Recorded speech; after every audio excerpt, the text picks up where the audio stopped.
In the yogic system, we look at the human mechanism like this.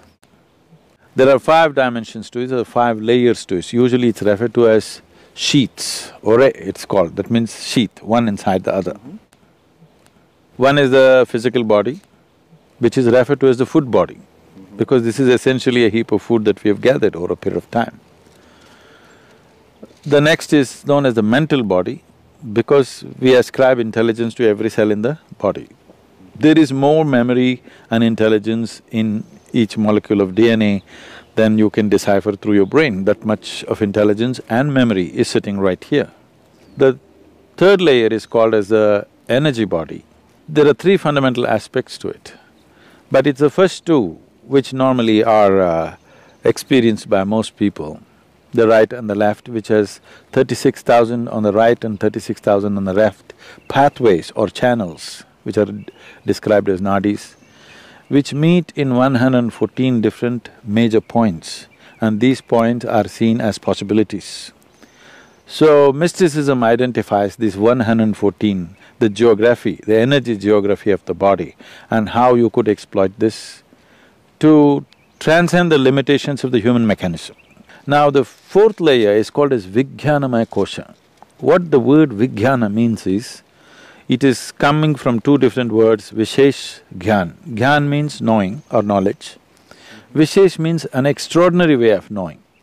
So whatever you cannot perceive through 5 senses, if you perceive that, then that is called as Vishesh Gyan or extraordinary knowledge. So, we are talking about a transitory dimension which is transiting from physical to non-physical. So, the 5th dimension, this is in whatever in the New Age language in America, they're saying this is etheric body. It's not an appropriate description, it is a transitory state where physical is fading out into non-physical nature. The 5th dimension is referred to as Anandamaya Kosha, which literally translates as bliss body. This does not mean there's a bubble of bliss or something inside. It is purely non-physical in nature. Because it is non-physical, we do not know how to define or describe it. There is no definition to it, there is no description to it. We're only talking about it from our experience. Whenever we touch it, we feel blissed out. So like children, we're calling it bliss body, because we do not know what is the nature of what it is, and it is not physical in nature, so we cannot put it into definition of words or descriptions or whatever.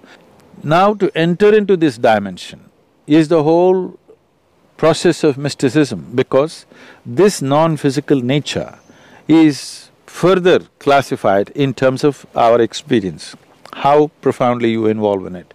They talk like this.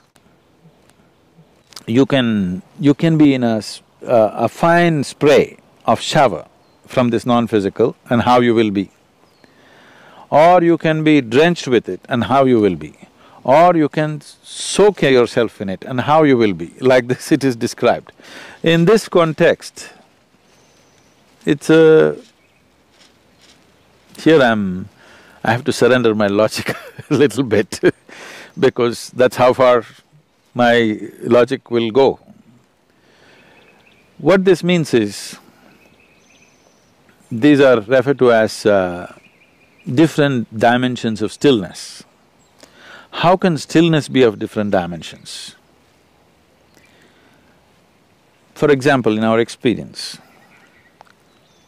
if you're… normally a human being is breathing somewhere 12 to 15 times per minute.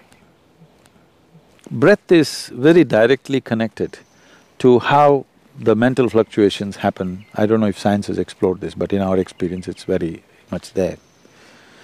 Suppose naturally, not by effort, by doing the right kind of things with your system, naturally if your breath drops below 11, then you begin to understand various reverberations that are happening around you in terms of all the subsonic sounds in which the animals are communicating becomes very obvious to you.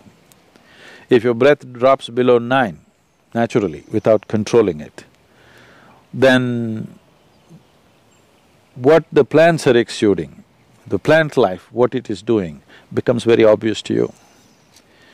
If your breath drops below 6, then what the inanimate things, how they're reverberating. This is known as Ritambara Prajna. That means the reverberations of every form and the sounds attached to it become very clear to you. Or in other words, the nature of the universe can be grasped.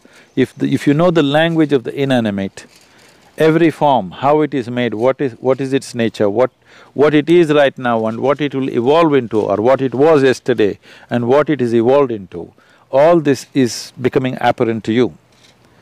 As the concerns of survival recede, human beings will naturally evolve into perceiving higher things.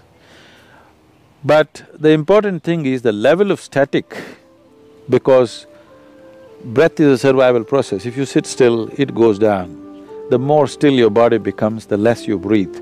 If you bring your whole system to a certain level of stillness, not being in a hyperventilated state, then your perception goes on increasing.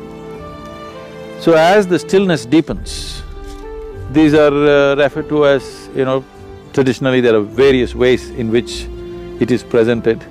It is usually called as it's called Rudra, Hara and Sadashiva. One is still, but he's vibrant, he's roaring. Another is still, but he's in activity still. Another is absolutely still. Now, always that which is absolutely still is referred to be as the ultimate intelligence.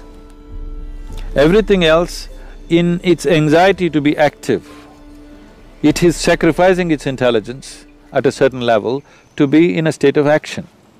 But that which is absolutely still is considered the highest intelligence. It is only in Eastern mysticism, the source of creation is been always celebrated as the highest intelligence. This is the biggest mistake I think modern societies have made is, people were told, God is compassion, God is love, God is generosity. These things mean something to you only when you don't have them.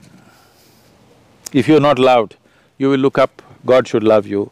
If you're not fed well, you want a generous God. If you are down in some way, you want a compassionate God. But if you don't make any assumptions, if you look at a blade of grass, if you look at a flower, if you just look at the structure of an atom, one thing is, the source of creation is the highest level of intelligence that you can ever recognize anywhere. If you look at the creation, it is smack with intelligence all over the place. If we had only told people God is intelligence, we would have had a more sensible world. That's what I'm thinking and that's what I'm trying to bring it into people's experience, that the source of creation is the intelligence. If you recognize that, you try to emulate that.